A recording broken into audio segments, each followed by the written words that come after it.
Hello everyone, my name is Sahil and I go by my producer name Autism. Today we have a song that we have been working on the channel a few videos back, and I finished the production off screen and now we are doing the mix. So let's hear a portion of the song as a reminder of what we have.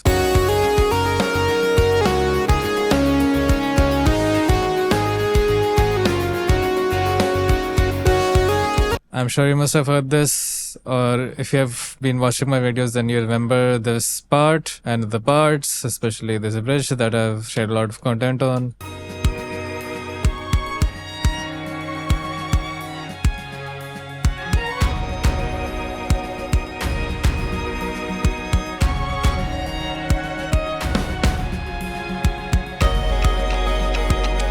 Before going on, I have some processing going on. As you can hear, this is not entirely a rough mix, or there is some processing going on in this. As I've shared in last mixing videos, I do a mix of top-down and normal mixing. So there is some top-down processing chain going on the music bus and the main bus or the mix bus. In the previous videos, I had a lot more processing going on both the music buses and the main buses. I've now consolidated that to a shorter amount so that there's not too much processing going on, so that the master bus processing or the mix bus processing does not clamp down on the individual elements, and there's still scope for individual elements or the individual tracks to breathe out. So let's check out the music bus first. So music bus, normally if I had vocals, I also use the exact same setup for my client productions where I usually have vocals, not in this one. So what I usually do is everything other than the lead goes into the music bus. As you can see, for strings,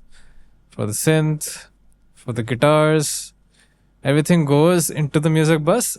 But the lead goes into the main bus or the mix bus. So usually I would have vocals in this instead of the synth lead, but since the music bus and the mix bus differentiation helps me to keep the lead in front, I follow the similar pattern in this so that I don't have to put too much effort into blending, or not blending, but keeping the lead above the entire mix. So that said, I used to have a lot of plugins. I used to have a lot of plugins on the music bus. I think 3 or 4 plugins, which I have now consolidated down. And this is just now the virtual bus compressor rack. Yes, VBC rack. I used to do parallel compression on the mix bus, not anymore. So there's 2 main processing going on. There's one, the FG Gray, which I think is an SSL bus compressor.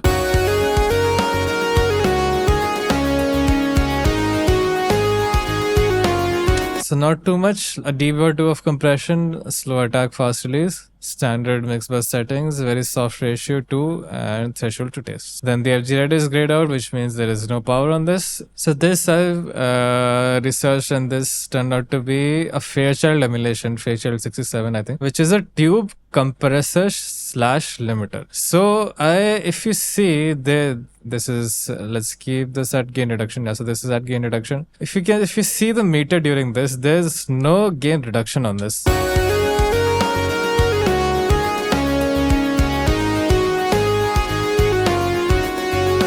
And if I go to the in, so we do get level. But I'm not using this for compression, I'm just using this for tube saturation. Because the first time I bought this plugin and I loaded it up, the harmonics were really, really good. But when I didn't use the rack, when I used the individual FG Grey and FG Red plugins, then I felt that I lost the harmonics. But that probably was because this Fairchild adds a good amount of saturation. So let's A/B that on and off.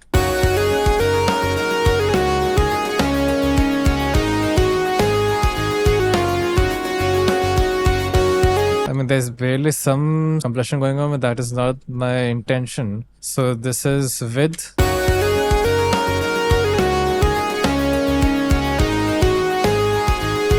And if you power this off,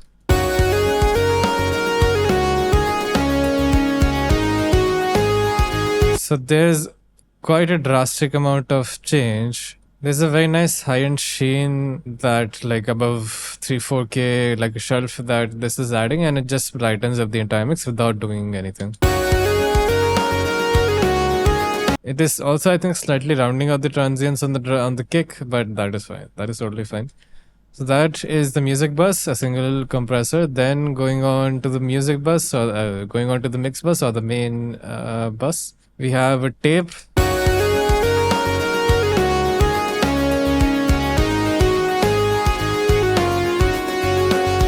If we AB this,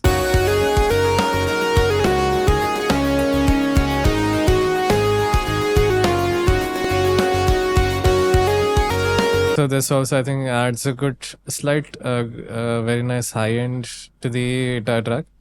Then obviously we have the God particle, that is the default on my tracks. It does a lot of things: saturation, multi-band compression, stereo imaging, some limiting. Probably not limiting right now, but this is a go-to that is always on my mix bus. And the last thing, so this EQ is not doing anything. This is just for a part of the mix where there's a low-pass filter on the entire mix.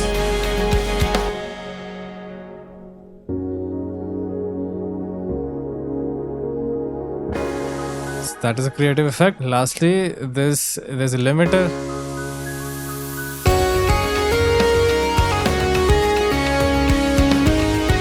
Again, no EQ on this. We can also remove this.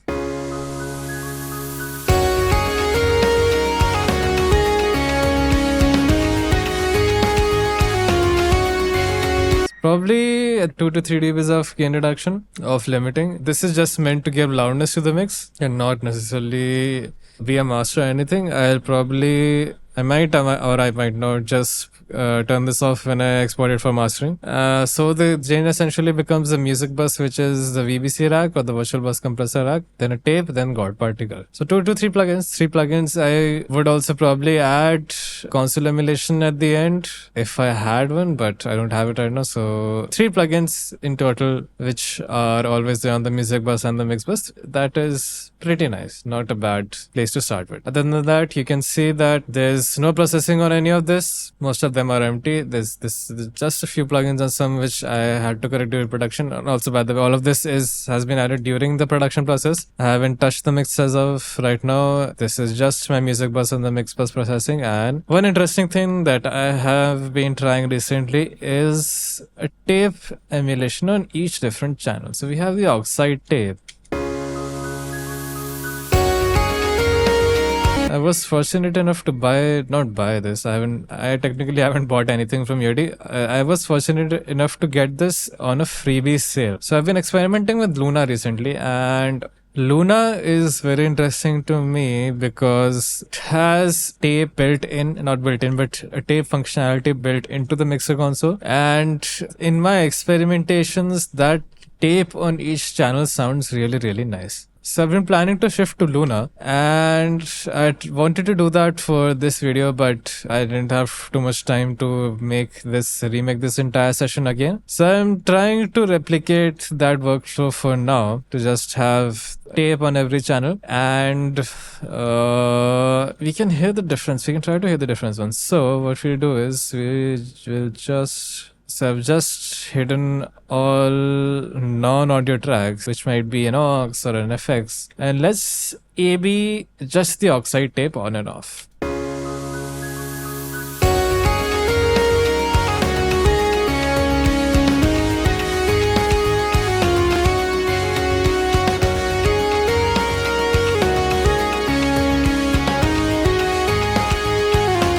There's some level difference, but other than that, I think it's a matter of taste, because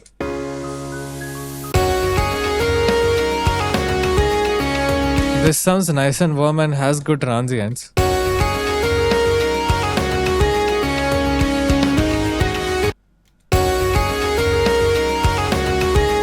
This sounds a little scooped in the mid-range and a little like a smiley curve on the low end and the high end, but it sounds very rich to me.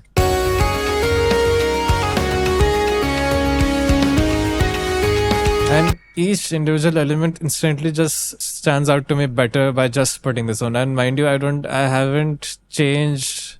Everything is at just like the default setting. No input level, in or out, increase, anything. Some things might be pushing louder than they're supposed to. Or some instruments might just be hitting at the right level. So the piano is not registering a lot. Sorry, wrong channel. So but I think it adds a good flavor to it. Let's say we get that on and off again. So with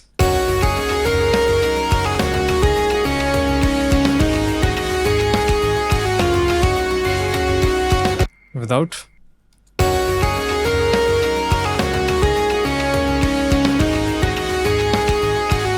Also, the tape probably is adding some compression to each channel along with the saturation, which I also like. I don't want to put compression on every channel, but I would prefer to have some compression on every channel so that, because my arrangements are very busy, as you can see, there's a lot of instruments playing together in this. It's not just that I have a lot of tracks, but a lot of things are playing on top of each other in the same space. So you need to have some control on each track. And that is why that is there. Okay, so let's end this video here for now. I hope watching my mix plus and music bus processing was helpful to you, and comment down below what you think about the processing. If you would try this in your own mix, what do you think about the tape saturation on every channel? Leave a like, subscribe to the channel, and share this video to anyone who might be interested. And thank you for watching.